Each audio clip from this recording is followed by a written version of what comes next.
Hi everyone, my name is Donnie Lowy. I'm at closeoutexplosion.com. The next time you're in New York, you're welcome to visit my business.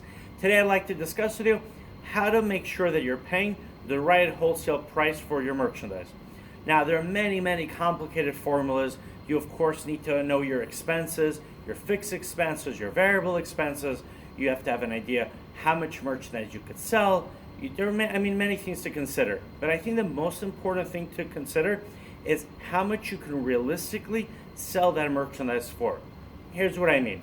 Let's say you buy from me a dress for $15. Let's say you buy this beautiful R&M Richards evening dress, and you paid $15 for it, and you're really excited.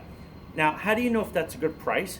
Because you know how much you're going to be able to sell it for, or you anticipate how much you're going to be able to sell it for. Maybe you're already in the business, and you have a very good track record. You know how much your customers pay for it. But essentially, it all comes down to how much you're going to be able to resell it for. Now, I know that sounds really simple, but let me just tell you where it gets a little more complicated and why it's important to have that idea in mind. Because here's what happens. Today, you might get a great deal, and there's a dress that you could sell for $50. You could buy it for $15, and it's a great day. But let's look at it differently.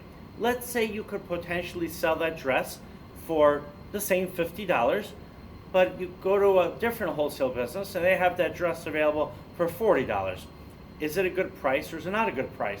Well, let's say you've covered all your business expenses by selling other merchandise, and you could sell that dress for $50. As long as you could buy it for less than $50, it's a good deal because you're still going to make money on it. That's assuming you're covering all your other expenses with other products that you're selling. So the reason I say this is because many times, and it definitely happens to me as well, is we'll come across an amazing deal. And it's a really good deal. Why is it a good deal? Because we could resell it for a profit. But why do we hesitate? Because we look at the profit that we can make, we get discouraged, it's not such a big profit, and of course everyone wants to make as much money as possible in business, and we'll see the equivalent of a $50 item which we could buy for $45, and we'll say, no, that's not enough money, we're only making $5. But what we forget is that everything that we sell adds up. In theory, if you were selling 1,000 products and in each product you're making $5, that's still $5,000, right? If you're selling 2,000 products and you're only making $3 on each product, that's $6,000. The other side works just as well. Let's say you see a dress and there's only one dress available, and on that dress you're going to make $100 profit. But you say to yourself, oh, it's only one dress. Why should I just buy one dress? But if you can make $100 on it, go ahead and do it, because there's other merchandise that you have which you'll be able to sell in bulk or in larger quantity, assuming that you have the merchandise to sell and assuming you have the customers who want to buy that merchandise. What I'm really trying to say is that as long as you can make a profit on the merchandise that you're buying, I think it's a good deal. Whether sometimes you get really lucky, you can make 100, or you can enjoy 200% markup or 300% markup, and sometimes you might only enjoy a 5 or 10% markup. But as long as everything is going to your bottom line, it's a good deal, right? As long as you're making money. So in order to determine whether you're paying a good wholesale price, you just have to first determine if you're going to make a profit on that merchandise. If you can make a profit on that merchandise and you can move that merchandise, then I think it's okay, even if you're making a small margin, or and of course you're making a large margin, then it's definitely a good deal. But even if you're only selling 1 or 2 items at a big margin, it's good. Because I know this has happened to me, and I've seen it happen to other wholesalers and other retailers.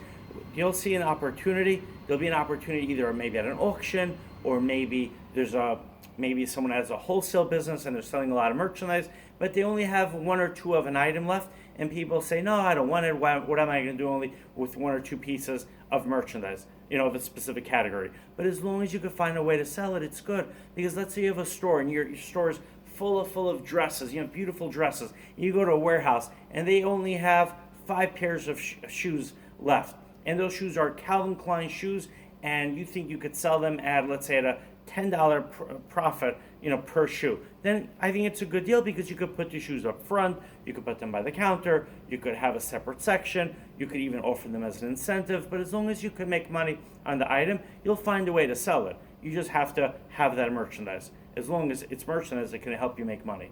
All right, hope you enjoyed this video. My website is closeoutexplosion.com. And of course, always, you need to make your own decision and you need to do your own research. All right, thank you so much. Have an amazing day.